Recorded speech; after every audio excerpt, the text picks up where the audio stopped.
नमस्कार, मैं अंजना और आप देख रहे हैं ईश्वर इंडियन न्यूज। आइए रुक करते हैं आज की बड़ी खबर की ओर। वक्फ संशोधन बिल वित्त लोकसभा में पास। यूपी में 98% वक्फ संपत्तियों पर मंडराए खतरा, जिलाधिकारी लेंगे निर्णय। वक्फ संशोधन बिल पास होने के बाद यूपी की 98% वक्फ संपत्तियों पर खतरा आना पड़ा है।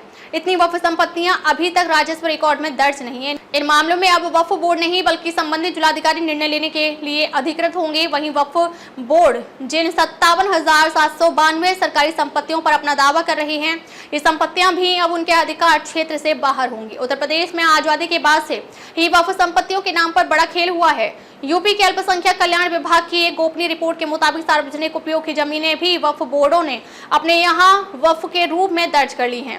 यहाँ तक कि रामपुर और हरदोई समेत तमाम जिलों में निजी भूमि के भी गलत ढंग से वक्फ संपत्ति के रूप में दर्ज करने के मामले सामने आ रहे हैं।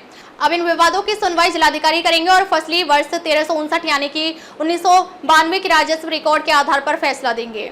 यूपी में 57,792 सरकारी संपत्तियां अवैध रूप से वक्फ संपत्तियों के रूप में दर्ज हैं। इनका रकबा 11,712 एकड़ है। नियमानुसार इन संपत्तियों को वक्फ नहीं किया जा सकता था। ये संपत्तियां सभी जिलों में स्थित हैं। संशोधित कानून लागू होते ही संपत्तियां एक झटके में वक्फ के दायरे से बाहर हो जाएंगी। बस स्थानीय प्रशासन को मौके पर इन पर कब्जा लेना बाकी रह जाएगा। तमाम जिलों में शत्रु संपत्तियों को भी वक्फ के रूप में दर्ज कर लिया गया है, जिन्हें नियमानुसार सुनवाई की प्रक्रिया पूरी करने के बाद वापस लेना आसान होगा। शिया व सुन्नी वक्फ बोर्ड के रिकॉर्ड में 1,32,140 संपत्तियां बतौर वक्फ दर्ज हैं, लेकिन अल्पसंख्यक कल्याण विभाग की रिपोर्ट में भी स्वीकार किया गया है कि इनमें से महज 2528 संपत्तियां ही राजस्व रिकॉर्ड में वक्फ के रूप में दर्ज हैं।